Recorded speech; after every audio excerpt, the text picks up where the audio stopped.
Ladies and gentlemen, there's a unique kind of pain that comes not from being told goodbye, but from hearing nothing at all. One day the messages stop, the calls vanish, the person who once seemed so present becomes a ghost. And in that silence, you're left not just with unanswered questions, but with an ache that feels deeply personal. You wonder if you were too much, or maybe not enough, but today I want to offer a different lens. Because that disappearance, that silence, it doesn't define your worth. It reveals their limit, and more importantly, it may be the very redirection your life needed. Let's talk about it. When someone ghosts you, it's easy to spiral into overthinking. You question your last text, replay conversations in your head, and wonder what you could have done differently. It feels personal, like a silent judgment of who you are. But the truth is, ghosting says far more about them than it does about you. It reveals the emotional limits of the person who disappeared. It shows that when confronted with discomfort, vulnerability, or the need for honest communication, their instinct isn't to engage but to escape. Emotional maturity isn't tested when things are easy. It's revealed in the moments when connection gets real, when expectations emerge, when intimacy deepens, when misunderstandings arise. That's when we find out who's capable of showing up with clarity and who simply shuts down. Ghosting isn't just a disappearing act, it's a red flag for avoidance. It signals that someone has reached the edge of their emotional bandwidth, and rather than being honest or respectful, they chose silence. Some people only know how to stay connected as long as it's casual, light, and effortless. The moment the conversation starts to carry emotional weight, they vanish, not because you were too much, but because they were too little. The act of ghosting is not a reflection of your worthiness for love or attention. It's a sign of their unreadiness to hold emotional responsibility. They aren't equipped or willing to navigate the vulnerability that deeper connection demands. Avoidance becomes their defense mechanism. Instead of saying, "I'm not feeling this," or "I don't see this going anywhere," they simply stop responding to them. Silence feels easier than honesty. But what they fail to realize is that in doing so, they're not protecting you from pain. They're shielding themselves from discomfort, and that avoidance is the ceiling of their emotional availability. It's as high as they're able or willing to go. When someone ghosts you, you've just witnessed where their growth stops. You've reached the boundary they haven't yet learned to cross. Instead of leaning in with communication, they retreat into silence. Instead of clarity, they leave confusion. And for people with emotional depth and maturity, this behavior doesn't just feel hurtful, it feels foreign. Because when you operate from a place of honesty and care, ghosting doesn't even register as an option. The danger comes when we internalize someone's avoidance as evidence of our inadequacy.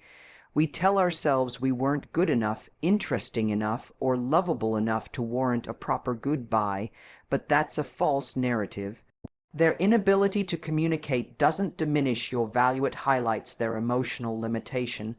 People ghost for many reasons: fear, insecurity, cowardice, lack of emotional intelligence, but none of those reasons are about you.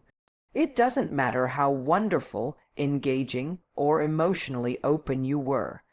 Ghosting is a self-preservation strategy used by people who haven't yet learned how to be uncomfortable with someone else's feelings.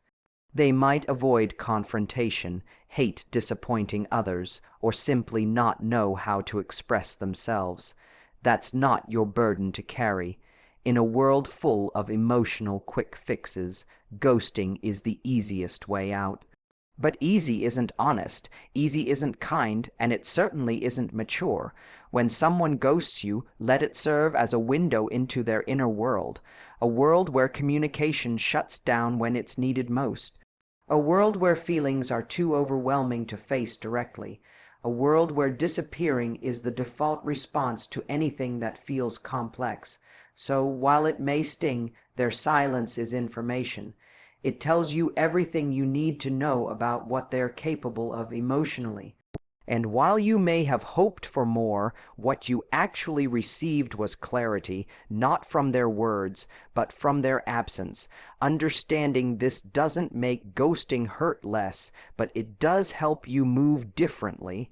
It teaches you to stop chasing explanations from people who aren't ready to give them. It invites you to stop trying to decode silence and start recognizing your own emotional depth. Most importantly, it reminds you that being ghosted is never about your failure, it's about their threshold. And that threshold, as it turns out, is a ceiling far lower than the one you were aiming for. When someone pulls away, leaves you hanging, or sends mixed signals, the instinct to chase clarity kicks in almost automatically. You want answers. You want to understand what went wrong, what changed, or what you missed. You replay every conversation in your mind, searching for clues. You ask mutual friends, analyze their social media, maybe even send that one last text hoping to open the door to closure. But clarity isn't something you get by chasing people who are unsure of themselves. You can't find peace from someone who isn't at peace with their own feelings. Confused people operate from a place of inner chaos. One day they're warm, the next they're distant. One week they're talking about a future with you, the next they're withdrawing without warning. It's like trying to have a stable conversation with someone standing on quicksand. They are not grounded, and trying to hold on to them just pulls you down with them. When someone doesn't know what they want, anything they give you is conditional, unstable, and subject to change without notice. But we get attached to potential. We fall in love with who we thought they were on their best days, and we believe that version is the real one. So when they start acting cold, when they start distancing themselves, we convince ourselves that if we can just understand what's wrong, we can fix it. That if we're patient enough, consistent enough, or loving enough, they'll become clear. But that mindset traps you in an emotional waiting room where they hold the key, and they don't even know what door they want to open. Confusion in others often triggers overfunctioning in us. We think if we just do more, say the right thing, or wait long enough, the other person will come around. But the truth is, no one becomes clear because you chase them. People gain clarity when they do the work to understand their own hearts, and until they do, anything you receive from them will be unreliable, no matter how sincere it may seem in the moment. The deeper pain comes from the false hope we build. You receive a breadcrumb of affection, a message out of nowhere, a vague compliment or apology, and suddenly you think maybe they're figuring it out. But the cycle repeats because confused people are often inconsistent. They offer just enough to keep you nearby, but not enough to truly commit. And in that pattern, you lose yourself. You start living in reaction to their uncertainty. Your self-worth becomes tied to their moments of attention. Clarity doesn't come from someone else explaining themselves perfectly. It comes when you decide to stop tolerating inconsistency. It comes when you recognize that someone's confusion isn't your invitation to help, it's your cue to protect your peace. You're not meant to be a mirror in which someone figures themselves out. You're meant to be with someone who already knows what they want, and who is sure it's you, but it's hard to let go when someone still gives you flashes of connection. It feels like you're just one conversation away from resolution. That's the most dangerous illusion, because when someone isn't emotionally ready or self-aware, even the truth they give you can change. One day they'll say they're not ready, a week later they'll miss you, then they'll pull back again, and round you go, hoping each return will finally be the last one. There's nothing wrong with wanting clarity. The mistake is thinking it has to come from them. Sometimes the only clarity you need is this: if someone is confused about you, they're not in a place to value you fully. And if they can't be clear about you, they won't be able to build anything stable with you. That isn't something you can talk them into. It's something they have to arrive at on their own, if they ever do. You don't heal from confusion by staying in the storm. You heal by stepping out of it. By deciding that your energy isn't available for someone who doesn't know what to do with it. And most of all, by realizing that chasing clarity from a confused person doesn't give you peace. It only gives you more questions. And the more questions you have, the further you drift from your own emotional truth. Connection is something we all crave. It's that invisible thread that ties us to another person through presence, attention, shared emotion, and mutual energy. And when it feels real, when you experience that undeniable spark, that emotional alignment, those effortless conversations, it can be intoxicating. But in a world where people can vanish mid-conversation and emotions can shift overnight, it's easy to question what's real and what was just a momentary illusion. One of the hardest lessons to accept is this: real connection doesn't disappear. If someone truly connects with you on a level that goes beyond convenience, attraction, or momentary chemistry, it doesn't fade without explanation. It doesn't vanish the moment things get slightly uncomfortable or inconvenient. Real connection isn't seasonal.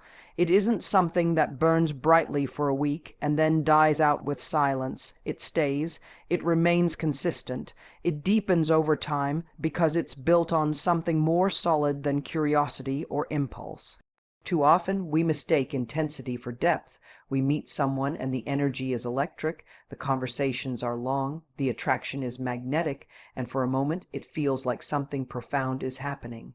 But when that person fades away, doesn't follow through, or begins to pull back, we become confused. We replay every moment, wondering how something that felt so strong could disappear. We take their sudden distance personally, believing that we did something wrong, said too much, or weren't enough to hold their attention. But real connection, true emotional intimacy isn't scared off by presence. It doesn't retreat when things start feeling real. If anything, it becomes more grounded. It thrives on consistency, honesty, and mutual effort. And when you've experienced that kind of connection even once, you begin to see the difference. You recognize that ghosting, emotional withdrawal, and flakiness are not signs of mixed signals. They are signs of someone who isn't deeply connected to what they feel or willing to honor what they started. People who are ready for connection don't just say the right things when it's convenient. They follow through when it matters. They show up with their actions, not just their words. Real connection reveals itself over time. It's not built on the first few dates or passionate conversations, but on the consistency that follows. It's not about how strong the beginning is. It's about how stable the middle becomes. It's tempting to hold onto the idea that someone who disappeared will return and explain everything. That they'll say, "I was scared," or "I wasn't ready, but I see it now." And sometimes they do. But even then, ask yourself, if the connection was real, why did it need to disappear for them to understand it? Why did it vanish in the first place? Because when someone is truly connected to you, not just in attraction, but in emotional awareness, they don't play hide and seek with your heart. They don't leave you wondering, guessing, or aching in silence. They communicate even when it's uncomfortable. They stay grounded even when life pulls them in different directions. Because real connection doesn't rely on perfection. It relies on effort. And that's the part most people overlook. We think connection is a feeling, but it's also a decision to stay engaged, a decision to keep showing up, a decision to value someone enough to not let silence grow between you. It's not something that randomly slips away. It doesn't dissolve overnight. If it disappears without warning or explanation, it probably wasn't as real on their side as it was on yours. This doesn't mean you imagined everything. It means you experienced something real to you with someone who wasn't emotionally ready to sustain it. That hurts, it's disorienting, but it's also clarity. It's a reminder to stop holding people to the standard of what you felt and start paying attention to what they actually showed you through consistency. Real connection has roots. It doesn't just touch the surface and fly away with the wind. It holds, it anchors, it deepens when it's tested, and when you experience it with the right person, it won't leave you questioning your worth. It will feel stable, clear, and mutual, not fleeting, confusing, or conditional. Because what's real doesn't run, it remains. Ghosting is one of the most confusing and painful experiences in the modern dating world. One day you're in regular communication, sharing moments, jokes, or even making future plans. The next, there's silence, no explanation, no closure, just absence, and the mind does what it always does. It searches for meaning. It fills in the gaps with worst-case scenarios, usually landing on one harsh conclusion: rejection. But what if that silence isn't the dead end you think it is? What if ghosting isn't rejection, but redirection? The first thing that happens after being ghosted is self-doubt. You begin questioning every interaction. Did you say something wrong? Were you too available? Too much? Not enough? The questions become obsessive because there's no clean break to analyze, only silence. That silence becomes a blank canvas, and your brain starts painting it with insecurities. But in doing that, you miss the more important truth. Someone who disappears without accountability didn't reject you. They removed themselves from a space they weren't capable of honoring in the first place. People often ghost not because they've assessed your value and found it lacking, but because they lack the emotional maturity to communicate openly, confronting their own discomfort, being honest about their intentions, or even admitting they've changed their mind is too heavy for them. So they disappear, not as a statement of your worth, but as a coping mechanism for their own fear, avoidance, or immaturity, and that's where redirection comes in. Ghosting pulls someone out of your life who didn't have the emotional readiness to handle the depth, clarity, or consistency you deserve. Yes, the way it happens is abrupt and disrespectful, but the outcome can still serve you. Because now, without their energy lingering in half-hearted texts or vague interactions, you're free to invest in something real. Their silence, as painful as it is, creates space for healing, space for truth, and space for someone who can show up. Sometimes the universe removes people quietly to protect you from what you couldn't see yet, from more confusion, from delayed pain, from a relationship that would have taken more from you than it gave. The person who ghosted you may have had charm, potential, or chemistry, but charm fades.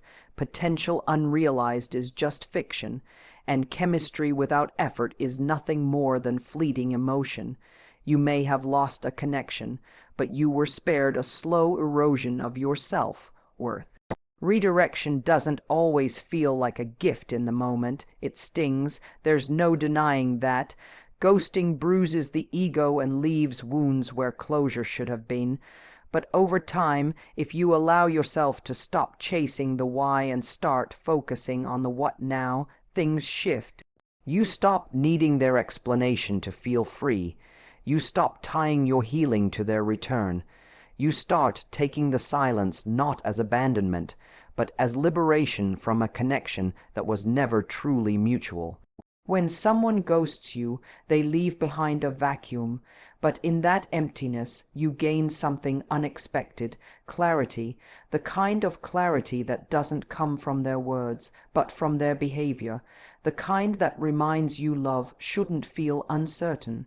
Affection shouldn't vanish, and people who care don't just leave. They communicate even when it's hard. Ghosting then becomes a filter. It separates those who want to be in your life from those who don't know how to stay. And that filter, painful as it is, protects your time, your energy, and your future. It teaches you to trust what's consistent, not what's exciting, to value presence over potential, and to let people walk away instead of clinging to what might have been. You don't need to understand why someone ghosted you to move forward. You only need to understand that they did, and that their absence is no longer your puzzle to solve. The door they closed behind them doesn't need to be reopened. It needs to stay shut, because what's ahead of you requires a heart that isn't stuck in the past, waiting on someone who already left. So the next time someone disappears without a word, don't internalize it. Don't write stories about your failure. Instead, recognize the redirection for what it is, a detour that puts you back on the path to something stronger, safer, and truly reciprocal. Because the person who ghosted you didn't take your value with them. They simply freed you to find someone who knows exactly how to hold it. So if someone walked away without a word, let them. Their silence was never a reflection of your value, but a loud reveal of their unreadiness. What felt like rejection was actually life-making room for peace, for clarity, for someone who chooses you without hesitation or confusion. Don't chase the ones who left quietly. Honor the redirection. Because sometimes the greatest closure you'll ever get is realizing you don't need them to close the chapter at all. Thank you.